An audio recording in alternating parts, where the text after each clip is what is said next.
Hey, today we're going to talk about very basic guitar strumming technique.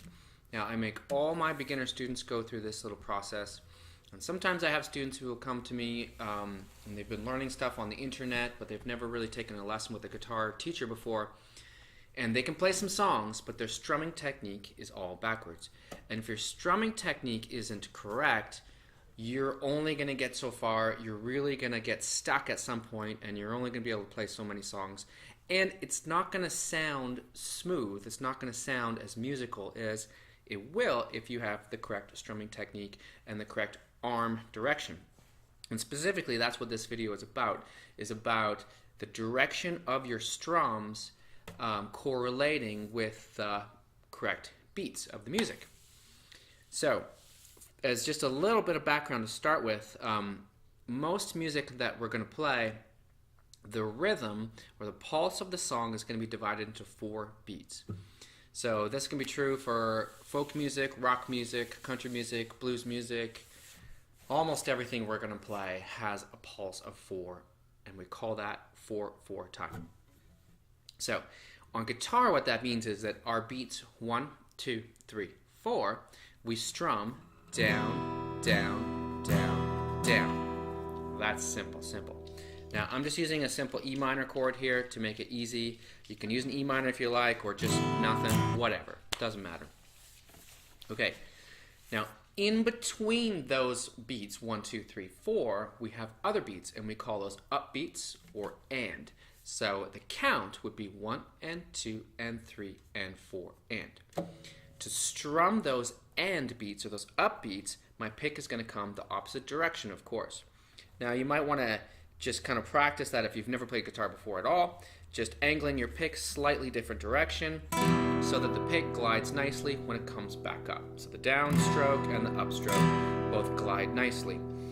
The upstroke, when you actually start really going, the upstroke tends to focus more on those higher pitched strings, and that's okay. It's okay if you don't get all the way through all the strings on the upstroke. It actually sounds kind of nice to have that textural change. So if I strum that 1 and 2 and 3 and 4 and that's every beat. It's 1 and 2 and 3 and 4 and. Easy still, right? Okay. Now, the way that we create interesting rhythms while strumming guitar is we remove one of those beats. If I remove one of those beats, I have to make sure that my arm still continues in this motion. What often happens with beginner guitar players is they'll know that they're not supposed to strum, let's say, beat 3. So the brain goes, okay, don't make a sound at that moment. And then what the hand does is it freezes, it stops, because it knows, oh, don't make a sound.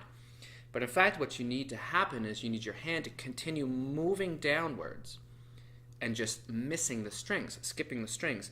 That way, your down and ups stay correct. Otherwise, your down and ups will become ups and downs, and everything gets all backwards. So, as a first strum pattern, what we'll do is we will strum everything except beat 3. So if I was just to count that out loud, it would be 1 and 2 and 4 and, right? If I was to strum it, it would sound like this.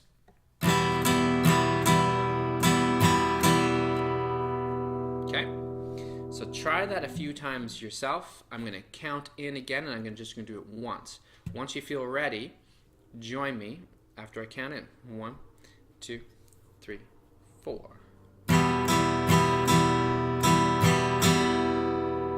Okay.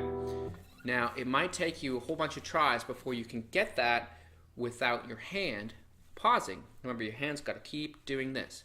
Sometimes what happens is a student can replicate the sound, but their hand ends up going in a backwards direction once they pass beat 3, once they've paused, right?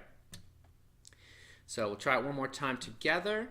1, 2, 3, 4.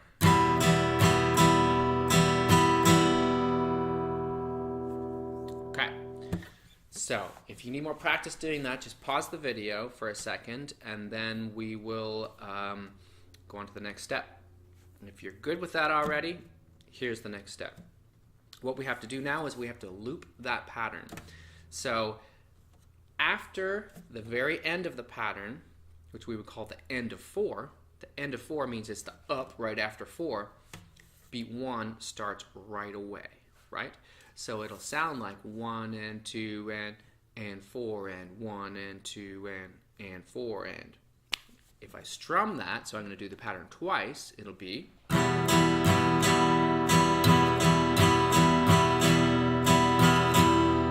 happens right away, right? So now I'm going to count in, and you're going to try that with me. We're going to do the pattern just twice. Okay, so 1, 2, 3, 4.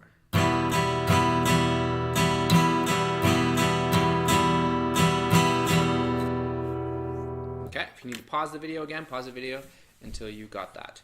If you got that, now what we're going to do is we're going to do it 4 times together. Okay, so I'll count in. 1, 2, 3, 4.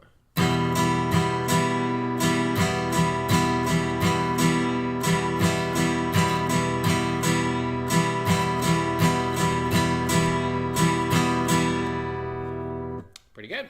Okay, so last part of this video is I'm just going to strum that strum pattern a whole bunch of times. I'm going to count in and strum it a whole bunch of times so that you can practice doing it with me. Sometimes it helps to be able to hear it and even see it so you can just replicate what I'm doing.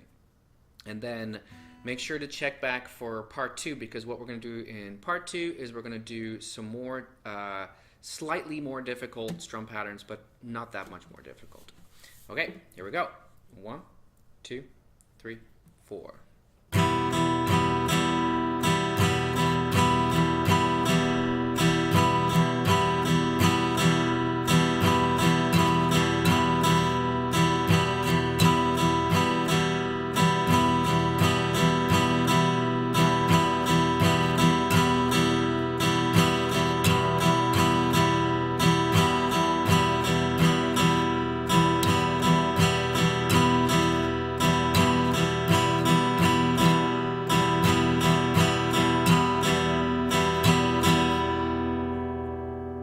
If you can do all that, you're doing pretty good, and you're definitely ready for the second video. So please subscribe to the channel if you haven't already. I've got lots more lesson videos coming for all different levels of guitar players, from beginners to intermediate and advanced stuff. So yeah, check out the channel. Thanks a lot.